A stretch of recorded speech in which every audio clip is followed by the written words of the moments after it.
Economic crises, there's so much more than just scary headlines and plunging stock charts. They're really stress tests, right? They test our financial systems, our communities, and, well, they even test our own character. They have a way of showing us who we really are when the pressure's on. Okay, let's dive into this. It's the big question, isn't it? What happens when the money runs out? It's a question that just echoes through history, whether we're talking about a single corporate giant collapsing or an entire nation in despair. So in this explainer, we're going to look at what happens when that floor just gives way and what these moments can really teach us about ourselves. And we're going to tackle this from two totally different angles. On one side, you've got the calculated, almost surgical deception of the Enron scandal, a crisis that was basically born from pure corporate greed. And on the other side, you have the massive, sweeping system failure of the Great Depression, a crisis that brought a whole nation to its knees. So how does a system actually break? That moment of collapse, it doesn't always look the same. Sometimes it's this huge, sudden shockwave that nobody saw coming. And other times, it's a slow, quiet decay that happens right under our noses for years. For millions of people in 1929, the Great Depression felt exactly like a sudden, violent storm. I mean, one minute everything's fine, the city's humming along, and the next, just like this quote says, the bottom simply dropped out. It was complete, system-wide chaos. But Enron? That was the complete opposite. It wasn't a sudden storm. It was this slow, carefully built lie. It was a corporate house of cards built on years and years of fraud, just waiting for one little gust of wind to knock it all down. Okay, so to really understand the human impact of all this, we first have to get the mechanics, How do these disasters actually happen? Let's pop the hood and take a look. Enron's collapse was basically built on weaponized accounting. One of their favorite tricks was something called hypothetical future value. Now just imagine this. You sign a 20-year business deal, and on day one, you book all 20 years of potential totally unearned profit. That's what they did. They built an entire empire on profits from deals that hadn't even happened yet, and a lot of them never would. And this quote just illustrates the delusion perfectly. A student in a study about the scandal compared the whole thing to the emperor's new clothes. The Enron execs, their accountants, the Wall Street analysts, they were all the swindlers, convincing everybody to stand around and admire these incredible profits that just weren't there. But behind all the complex fraud and the crashing stock tickers, there are real people, and the human cost of these events is just staggering. When that Enron house of cards finally came crashing down, 20,000 people lost their jobs. Just like that. Their savings, their pensions, their entire futures. All of it? Gone.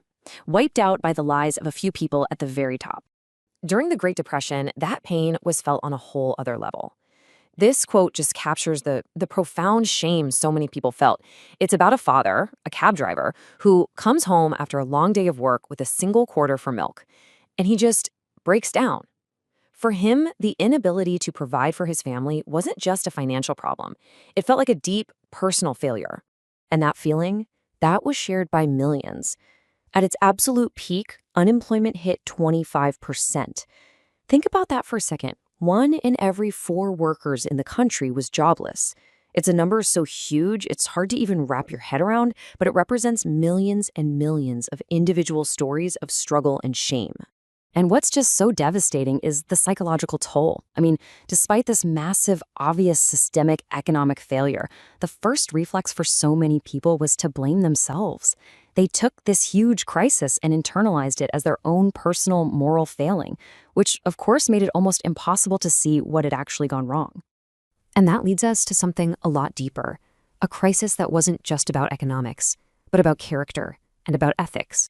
This is where you see the stark, incredible contrast in ethical dilemmas. At the top, you've got Enron executives committing massive fraud for unimaginable wealth.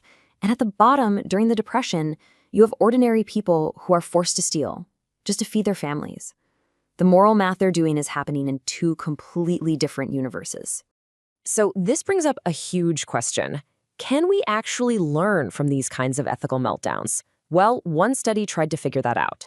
They took the Enron documentary and showed it to a bunch of business students to see if it would change how they thought about ethics. The results were, well, probably not what you'd expect. Take a look here. The students who watched the Enron film were actually more likely to agree with the statement, the only moral of business is making money. And at the same time, they were less likely to believe that just following the law is good enough to be moral. So instead of making them more idealistic, showing them the scandal seems to have just made them more cynical. This study actually gave this mindset a name, amoral values. It's this belief that business decisions exist in a completely separate universe from ethics. It's the logic that lets someone say, hey, laying off 1,000 people isn't a moral choice, it's a strategic one. It's the classic line, right? It's not personal, it's just business. And as one of the students in that study put it, this was the absolute core failure at Enron. The drive to win, the will to succeed and make money, it just bulldozed everything else.